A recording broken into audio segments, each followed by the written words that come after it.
Hello and welcome into BVM Sports Chalk Talk. I'm Mike Cianciolo, joined as always by Scott Procter and Matt Morris. Today we are going to look ahead to Week 6 in the NFL regular season and two of our big matchups this week. The 4-1 Chargers and Ravens will square off in an AFC showdown for supremacy over the conference, likely, although excluding the Bills out of that conversation because three teams can't play each other all at once.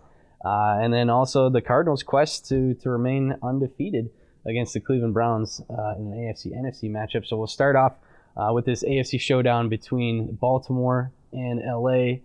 Guys, who are you taking this weekend? First off, I want everybody out there to really put some respect on Lamar Jackson's name. This man is 5th in the league in passing yards. He is 8th in the league in rushing yards. I mean, he is everything we hope for coming out of Louisville as a Heisman Trophy winner. With that being said, though, Justin Herbert is on a short list of guys that are just simply better than Lamar Jackson as far as I'm concerned. Herbert can make every single throw. He can convert 3rd and 4th downs when the defense knows the pass is coming, and he has something that Lamar Jackson doesn't have, which is an elite offensive weapons alongside him. You know, obviously Mark Andrews is a top 5 tight end, and Hollywood Brown can be a star if he can eliminate the drops, but those guys are not Keenan Allen and Mike Williams. And as electric as Lamar is running the football, the Ravens don't have a back as versatile, as explosive as Austin Eckler. When I look at things, Baltimore is also bottom 5 in the league in passing yards, tied with Kansas City, which is never good. So I think they'll allow plenty of opportunity for Herbert and those weapons to get loose. So I like the Chargers in a pivotal AFC matchup to win on Sunday. I mean, I like the Chargers. I was just on another episode talking about how I think the Chargers are one of the top teams, and Herbert is absolutely up there as one of the best quarterbacks in the AFC and in the NFL. But Lamar Jackson, I did say, was my favorite for MVP right now, and so I'm going to go with my MVP. What he was able to do against Indianapolis and just showing that he can not just win with his legs, but passing the ball as well, is just unbelievable. And if you're going to have that and you're going to have Lamar Jackson possibly go for over 400 yards and 80% completion rate, you're not going to win. You're just not going to win. And so with Lamar, granted, I agree the weapons are not as good, but Hollywood Brown has been showing some improvement. He had a great game. And the inconsistency is absolutely there, but he's trending in the right direction. And same with Mark Andrews. I think the issue comes down to the Ravens now are able to, depending on what Lamar is feeling, they can play either they're going to run the ball down your throat, or they can beat you in the passing game. And I think that it's going to be a similar situation as what I said, how you beat Kansas City. Just keep Herbert off the field.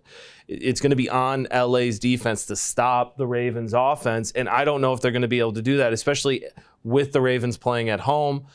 They were able to beat Kansas City at home in that big game with Lamar taking over, going for it on that 4th down. So I think that the Ravens come out with the win, and they continue to show why them and the Bills and also the Chargers are the top teams in the AFC. I can see it. Again, if Lamar Jackson comes out on Sunday and plays like he did on Monday night against the Colts, I mean, there's good luck to anybody who's playing against him. What do you have to complain about Lamar Jackson anymore? Like, there should be nothing. He has to work on this. He has to work on that. There's nothing to work on. Lamar Jackson is one of the best all-around football players in the NFL. He's done it in the postseason now with the playoff win. Yep. He's beat Patrick Mahomes. He's, I think, silenced all critics who said that he can't really throw the ball effectively in the league. You mentioned what else is there to prove? But talking about this matchup, I didn't really say much about the Chargers defense, but people have to keep in mind that this head coach who I mentioned in the previous episode, Brandon Staley, he is a defensive-minded guy. He came over from the Los Angeles Rams last season, who many people thought had the best defense in the entire NFL. And, obviously Bosa is there on the defensive front. Asante Samuel Jr. was a hit of a draft pick. And they just have players. Obviously, Derwin James is still lurking, who can kind of play, that linebacker safety position to kind of spy on Lamar. I think that's going to be some interesting stuff. But I just like the Chargers overall. I think they're going to be able to score more points on Sunday. And, when Justin Herbert, he just gives you that feeling that whenever he has the ball in his hands, whenever he drops back to pass, something good is going to happen. Yeah. And I don't get that feeling from many quarterbacks, but Jay Herbo is one of them ones. Absolutely. But never count out the Ravens. They've made some impressive comebacks so far this season. even if the Chargers go to an early lead, which I absolutely think could happen, don't count them out. We talked about a few weeks ago, is Lamar Jackson someone that you can consistently rely upon in the clutch to try and get you to win a late game situation? He's been able to prove that so far this year, and so you can't really fault the Ravens or say that they can't get it done. But I do really like the Chargers in this game, and flat out it's because of those playmakers as Scott mentioned. Austin Eckler is tied with Derrick Henry for the most points scored of any position player in the NFL this year. The next guy on that list is Mike Williams. Eckler had 3 touchdowns in the fourth quarter of Sunday's game. He's the first player in NFL history to do that. That just shows you how quickly he and this offense can heat up. I think he's the first guy who got dragged into the end zone by a defensive There was definitely some help player. there. There was absolutely some help there. All right. Well, looking ahead to the other matchup we're wanting to preview ahead of Week 6, Browns and the Cardinals. Can Arizona remain undefeated, or can Cleveland pick up a big win? I think the Cardinals can, but will they? No. I think the Browns come in after playing. Basically, it was like that fantasy football thing where your team was the second highest scoring team in the entire league, and then you ended up playing the highest scoring team in the league. There was nothing Cleveland really did, minus being able to march down the field in with the 2-minute drill to get the win. They really did nothing wrong in that game against the Chargers. The Chargers just played a little bit better.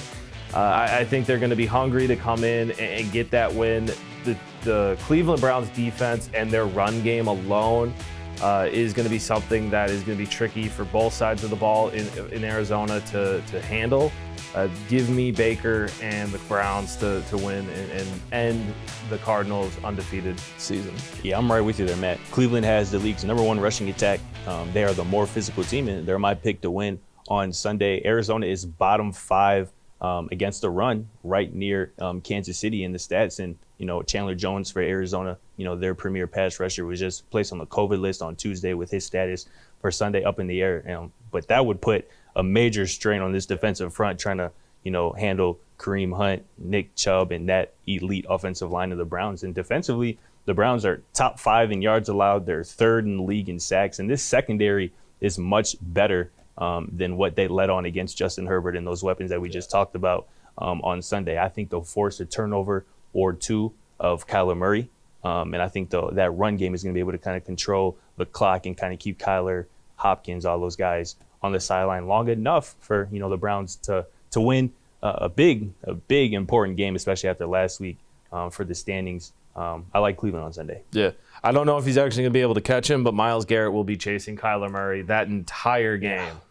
Yeah. I don't expect a lot of time for Kyler in the pocket. For sure. I guarantee to win last week for the Cardinals against 49ers. It looked iffy at times, but it happened. They got the dub. I think that was more so due to the fact that they were playing a divisional opponent. There's a little more weight that carries with that type of game, a little more emotion in it. I don't know that there's any sort of a hangover after that. I definitely know that a game like the Browns lost, that hurts. That stings. You went toe-to-toe and just didn't have enough at the end of it. And here's the thing, too, about the Browns. Do we all really believe that Odell Beckham Jr. is finished, or that his best days are in the past? For my fantasy team, I hope not. Likewise, same. Yeah. But, on the field, in real life as well, this dude, we know what Odell Beckham Jr. is. And it's really all about him and Baker Mayfield getting the rapport, getting the confidence in each other. Because He's especially step up with Landry on IR. Exactly. And I think a lot of people don't understand that, but Jarvis Landry is arguably the most important piece of the Browns offense. Obviously, we want to look at Kareem Hunt and Nick Chubb in that offensive line, but Jarvis Landry has been for the last 2 seasons Baker Mayfield's go-to guy in the pass game. And, without him there, they've had a couple struggles, and, OBJ, since kind of his debut against the Bears earlier this season, has not been able to get anything, accomplished in the pass game. But I'm not saying this is the week that Odell Beckham Jr. pops off, but if it does, good luck for Arizona. Yeah. The Browns had something going with their tight end. I'm probably gonna Njoku. They have one of the best tight end groups in the entire league. Harrison Bryant, Njoku, obviously Austin Hooper as well. So this is a stacked and deep offensive. So many weapons. Well, it'll be interesting to see what unfolds in Week 6. That's it for our preview of these Sunday showdowns. Thanks for watching Chalk Talk. For Scott Procter and Matt Morris, I'm Mike Cianciolo, and we'll catch you again next week.